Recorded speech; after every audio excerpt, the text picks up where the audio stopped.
وہ کون ہے جو انسان کو جانتا ہو؟ دو ہی لوگ انسان کی حقیقت کو جانتے ہیں، یا وہ جس نے بنایا ہے یا وہ جس نے بنتے ہوئے دیکھا ہے۔ جن کو انسان کامل بولا جاتا ہے، جو 14 امور ہیں، جنہیں پتا حقیقت انسان۔ اب انسان کو کیا سیکھنا ہے یہ وہ بتائیں گے نا، اسے کون سا علم ہے؟ تربیت کون دے گا؟ انبیاء دیں گے، اولیاء دیں گے، ائمہ دیں گے، جو انسان کو ایمان کے پہلے درجے سے لے کے 10ویں درجے تک لے جانے کی صلاحیت رکھتے ہیں۔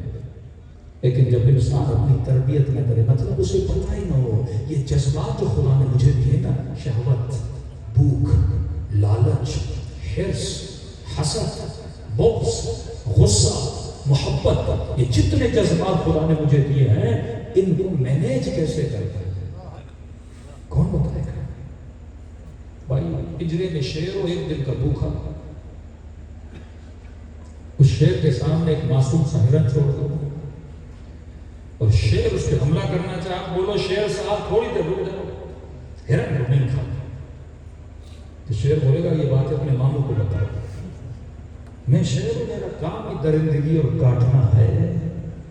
شیر اپنی بھوک پہ کنٹرول نہیں کر سکتا۔ اللہ 11 مہینے بولتا ہے تو حیوان ہے، 1 مہینہ رمضان میں آ کے بتا تو انسان ہے۔ 11 مہینے بندے کو آزادی ہے، کھا پی موجے کر، لیکن 1 مہینہ اپنی انسانیت کا ثبوت دے کہ انسان کو ہوتا ہے جو اپنی بھوک پہ کنٹرول کرتا ہے۔ یہ بدن جو حیوانی بدن اللہ نے دیا ہے، اس حیوان کو کنٹرول کرنا سکھا۔ اگر یہ درندگی کرنے لگے، اگر یہ وجود پہ کنٹرول نہ لگے، تو اس میں اور حیوان میں کوئی فرق نہیں ہے۔ جب حیوان کو پتا نہ ہو کہ شہوت اللہ نے دی لیکن کہاں استعمال کرنی ہے، ہر جگہ حیوان کو پتا نہیں لگتا، تجھے تو پتا ہے۔ تبھی گناہان کبیرہ پڑھیے کہ اپنی شہوت کو پورا کیسے کرنا، تجھے اجازت نہیں تو ہر طریقے سے پورا کرے، اگر ایسا کیا تو قیامت میں حیوان بنا کے اٹھایا جائے گا۔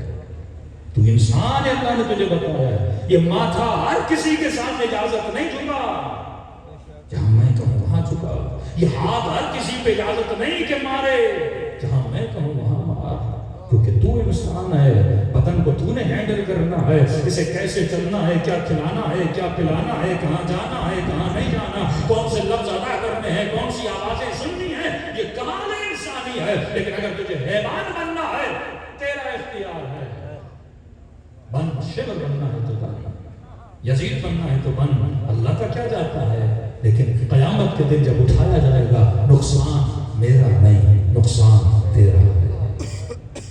دنیا محدود، عالم آخرت لا محدود ہے، تو کس چیز کو پسند کرے گا؟ اور جب انسان گرتا ہے نا، مغربی معاشرے، یقیناً آج سوشل میڈیا ہے، وہ چیزیں، دنیا ایک ولیج بن چکی ہے، گاؤں کی طرح ہے، وہاں کی چیزیں یہاں آتی ہیں، یہاں کی چیزیں وہاں جاتی ہیں۔ آج انسان اتنا گرا کہ انسان مرد مرد سے شادی کر لے گا، عورت عورت سے شادی کر لے گی۔ جرمنی میں 20 دن پہلے جلوس نکلا، یعنی بہت گر چکے تھے کہ جو میرے من میں آئے میں کروں، یہ سمجھ رہا ہے کہ میں جسم ہوں اور جسم کی خواہش کو پورا کروں گا۔ سب سے بڑی غلطی انسان یہ کرتا ہے کہ جسم کی خواہش کو اپنی خواہش سمجھنے لگتا ہے اور پورا زور لگاتا ہے اس کی خواہش کو پورا کرنے کے لیے، جو اس کا غلام تھا یہ اس کی خدمت میں لگ جاتا ہے۔ یہ سارا تعاون، پیسے کا جمع کرنا، محنت کرنا، گاڑی کا ارینج کرنا، سفر کا، یہ سارا آپ کی روح کر رہی ہے نا، یہ روح سے کام لے رہا ہے، کس کی خدمت کے لیے؟ جسم کی خدمت کے لیے۔ اور کس کی مخالفت؟ اپنی مخالفت، اپنے روح کی مخالفت۔ کسے نقصان دے رہا ہے؟ اللہ کا تو نقصان نہیں ہے نا۔ قیامت کے دن جب تجھے اٹھایا جائے گا تو اپنا نقصان کر رہا ہے۔ ظلم تو نفسی، ظلم تو نفسی، میں نے اپنے اوپر ظلم کیا۔ کس نے ظلم کیا؟ تیرے بدن نے۔ کہا یہ وہ سرکش حیوان ہے جو تجھے گرا دے گا اگر تو اسے کنٹرول نہ کرے، یہ تجھے تباہ و برباد کر دے گا، اور اگر تو اسے تربیت سکھائے یہ تجھے سلمان بنا سکتا ہے، یہ تجھے حبیب بنا سکتا ہے، یہ تجھے ولی بنا سکتا ہے، یہ تجھے کریم بنا سکتا ہے، یہ تجھے عالی مقام عطا کر سکتا ہے۔ اگر تو اسے سکھائے تو یہ تجھے بہترین سواری دے سکتا ہے، لیکن اگر تو اسے آزاد کرے یہ کسی کھائی میں بھی تجھے جا کے گرا سکتا ہے۔ اب تیری مرضی ہے، تو دلدلوں میں جانا چاہتا ہے یا اس وجود کو دلدل بنا کے حسین کا غلام بننا چاہتا ہے؟ یہ تیری مرضی ہے۔ انسان جب گرتا ہے تو مولا فرماتے ہیں حیوان سے بہتر ہوتا ہے۔ کیوں مثالیں دی مولا میر نے کہ جب انسان کی غیرت ختم ہو جاتی ہے نا، یہ حیوان سے گر جاتا ہے۔ مولا فرماتے ہیں جس میں غیرت نہیں، دیکھ غیرت سیکھ، مرغے سے سیکھ۔ انگریزوں کی غیرت ختم ہو گئی اور یہ خوش ہیں قیامت کے دن انسان اٹھیں گے، نہیں، مرغا بن کے بھی نہیں اٹھایا جائے گا۔ جو بے غیرت ہے اسے خنزیر بنا کے اٹھایا جاتا ہے قیامت کے دن۔ غیرت الخاصی کوئی بندر بنا کے، یعنی جیسا تو کرے گا نا اللہ ویسا بنا کے تجھے اٹھائے گا۔ پر عجیب انسان ہے، انسان ہے پر غیرت نہیں، غیرت میں زیادہ ہونی چاہیے۔ پھر مولا فرماتے ہیں مرغے سے سیکھ۔ یہ چیز اللہ نے حیوانوں میں رکھی تاکہ تجھے پتا چلے تو افضل ہے، تجھ میں اس سے زیادہ ہونی چاہیے۔ کہ اے بے حیا انسان، اگر حیا سیکھنا ہے تو کوے سے سیکھ۔ ایک تو بے حیا ہے، کبھی کوے کو بے حیائی کرتے ہوئے نہیں دیکھو گے۔ کئی چیز اس میں بہادری سیکھنی ہے تو شیر سے سیکھ۔ کئی چیزیں مولا فرماتے اللہ نے حیوانوں میں رکھی تو اس حیوان۔ اب جب انسان گرتا ہے نا تو بدفعلی بھی اترتا ہے، بدکاری بھی اترتا ہے، کیونکہ اسے پتا نہیں مقصد انسان کیا ہے۔ اس کا ہم اور غم شہوت کو پورا کرنا۔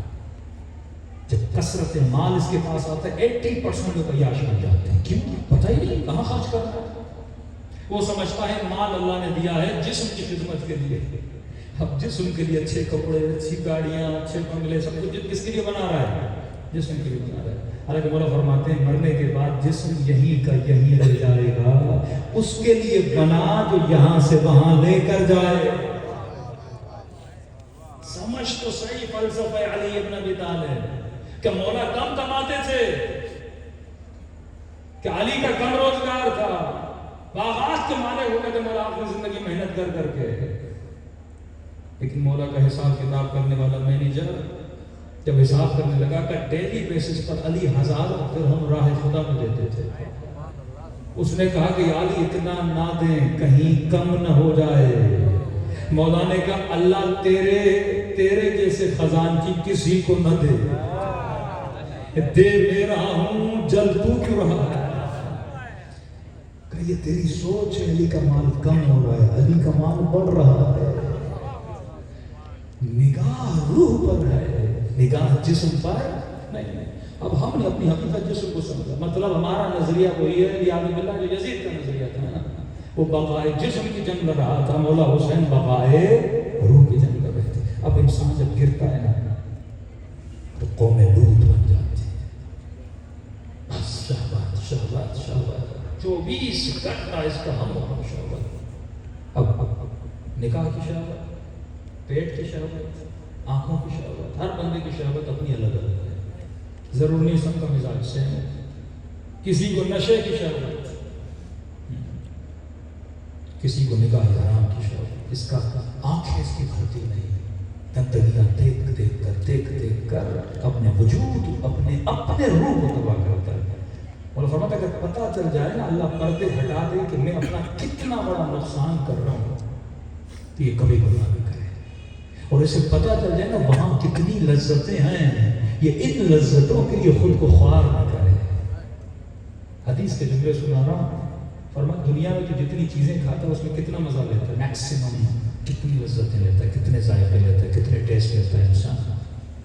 اب ایک آپ سیب کھاؤ گے یا کھٹا ہوگا یا میٹھا ہوگا، ہاں میکسیمم 2 ذائقے، کوئی چیز ہوگی یا نمکین ہوگی پلس میں تھوڑی بہت میٹھی ہوگی، 2 ذائقے۔ مولا فرماتے ہیں عالم برزخ میں جب انسان ایک چیز کھائے گا نا، خدا نے ایک چیز میں 50,000 ذائقے رکھے۔ تصور تو ہے، یہ تصور اگر بگ امیج میں کلیئر ہو جائے کہ دنیا محدود، یہاں کی لذت محدود، اور میں یہاں آیا ہوں وہاں کو بنانے کے لیے، جسم خادم ہے، یہ میرا مالک نہیں ہے، میں اس کا مالک ہوں، میں نے اس سے خدمت لینی ہے، کہ یہ کبھی بھی اپنے جسم سے وہ نہ کرے جس سے اس کا اپنا نقصان ہونا ہے۔ جب اس کو اپنی حقیقت کا پتہ چل جائے